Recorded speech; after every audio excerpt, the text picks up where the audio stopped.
Hello again, viewers. I've decided that I want to get back into looking at some more 1/64 scale diecast on the channel, and that being said, today I decided to showcase a custom that I recently finished this month, which is this hay hauling fire truck. Now, this was actually a build that I started quite a few years back now, but really never got to really working on it until about March of last year. And for whatever reason, I lost mojo, and it basically sat on the workbench till March of this year when I decided to finish it for an upcoming farm toy show that was at the beginning of April. So I'm going to go ahead and show you this custom, talk a little bit about what went into building it, and hopefully it'll be interesting and you'll learn something from my techniques. So to begin with, this truck uses various parts from other 1/64 scale replicas. Of course, I started with a fire truck for the cab, but I also needed another truck to get a suitable frame. And then there's other pieces on this which come from other 1/64 scale cars or trucks, along with quite a few scratch-built pieces as well. And what inspired me to build this truck was I obtained a fire tanker by the company Ertl, which looks similar to this. Basically, I needed the tanker body for a custom I wanted to do, and I didn't have much use for the cab or frame off of it, so those just sat in my parts box. But then I got the idea to basically make what I call a poor man's flatbed, which would be the fire truck cab with a flatbed on it, basically what you see here. Now, the first issue I ran into when doing that is that the frame was not suitable to just put a flatbed on and call it a day, because the frame actually looks like this. And you can see just the low profile, plus you've got these wheel arches here. I didn't feel it would work, so I needed to find something that had a better frame on it. And if you've been following my channel, you'll know that last year there I got 10 of these tankers by the manufacturer Greenlight, and I was not impressed with the quality of these, although I did plan to use them for customs. So I had a couple frames laying around, which you strip everything off and you're basically left with this. And this was what I started with for a frame for this truck. I had to remove the third axle and also some of this on the back, and also quite a bit of chopping and changing on the front here to make everything work. But you can see on the bottom here where the axle was removed, where the frame was cut, and you can possibly see in here what was removed at the front. I don't know if you can basically see all that. But yeah, with the frame sorted though, I had quite a bit of a challenge getting the cab the way I wanted it, because if we go back to this tanker here, you can see that the cab is not open. It's enclosed with black plastic, and even at the back here, all you got is just some seats. So my biggest problem is there was basically nothing inside this cab. I built an entirely new interior out of 1mm styrene, basically gluing it together in the shape of like a dashboard, and also trying to put a floor in, and also little bits around where the engine would be, because obviously this would be a cab over truck.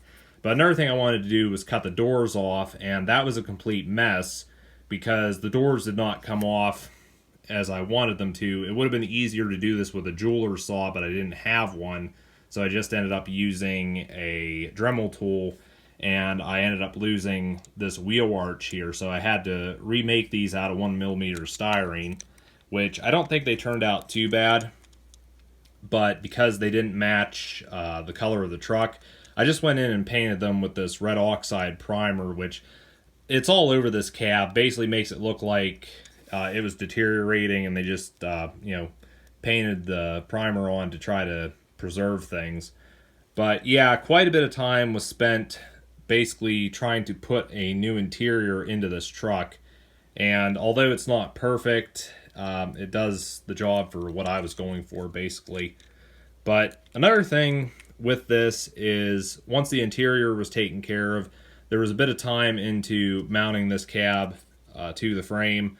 I had to go in and do a lot of cutting, chopping, changing, and just trying to get things to line up where the cab would fit on and it was level and everything. But once that was done, I went ahead and added other little details, like there's a crate in here with a tractor seat, and also that steering wheel was off of another car that I had in my junkyard. Just went ahead and put that in there. And then I also added some other little things in the back. You can see there's a seat there out of a car. There's a chain, tire, little can or something. The tire is actually meant to be another seat. But I didn't bother putting a passenger seat in just because what I was going to use wouldn't fit. I think my wheel arches may be a little large because, well, I really don't know because I've not seen the inside of one of these trucks. This is a Pierce fire truck, if anyone's wondering.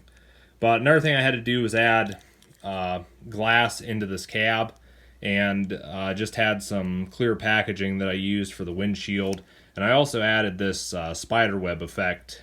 Makes it look like the glass was cracked or had some sort of impact from an object. I actually learned this from fellow YouTuber Bare Metal HW, how to do this broken glass effect. I got another piece right here, although I didn't add one to this side just because I want it to look like this side would have been broken. But also added these tires on the front bumper, just basically like this truck is used for pushing stuff. So that was a nice little detail, I thought. Another big project with this truck was building this flatbed here, and this is made out of basswood or basswood, whatever you want to call it. Basically what I did was I measured what I wanted for a length and width of the boards, cut them all to size, and glued them together on top of what's made to be basically like your 4x4 beams or whatever.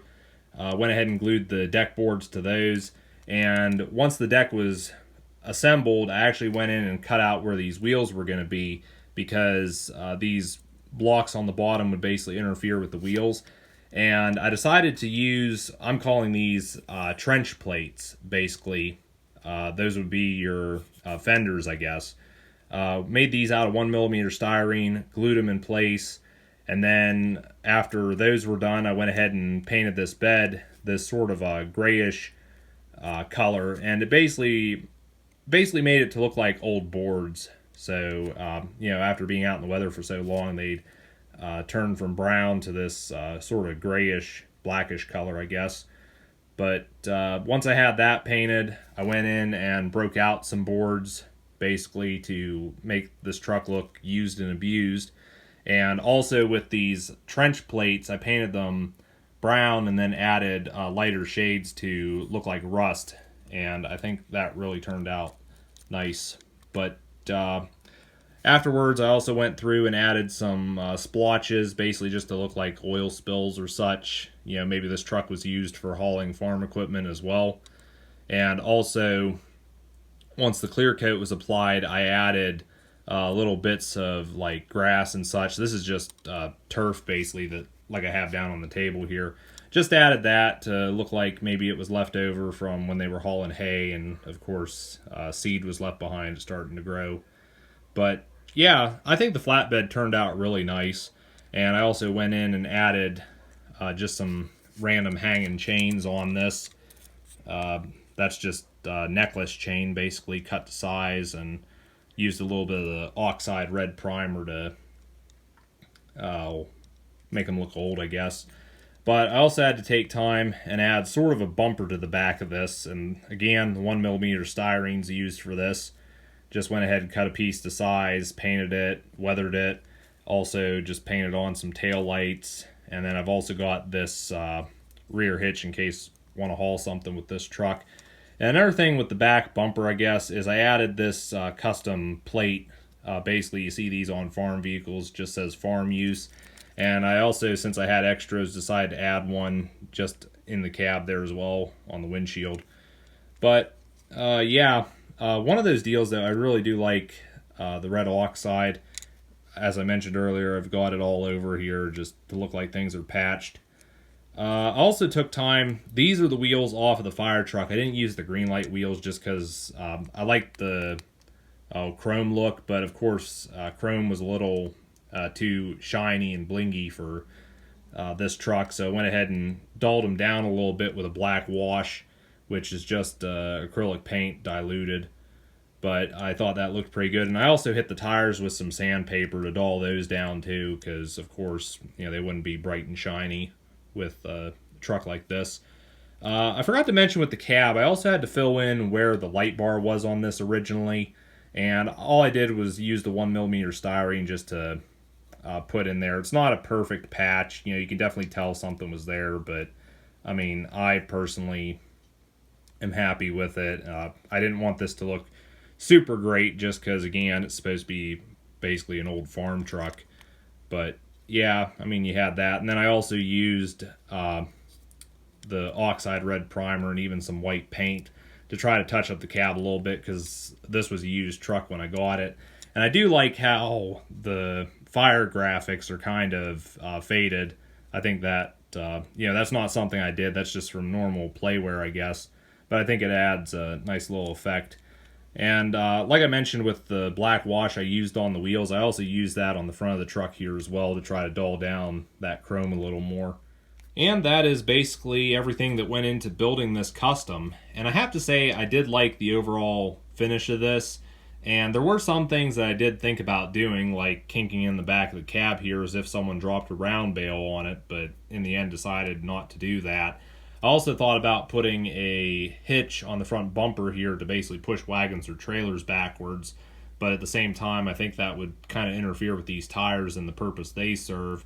And I'm also thinking at some point I may also add some other little accessory pieces to this cab, but not exactly sure what at this time. But again, I have to say I do like the way this truck turned out, and especially considering that most of what I had came from my parts box to build this.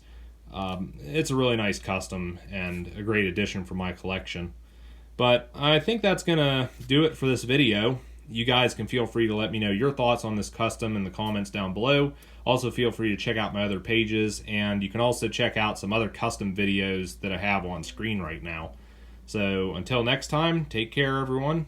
I'll catch you later.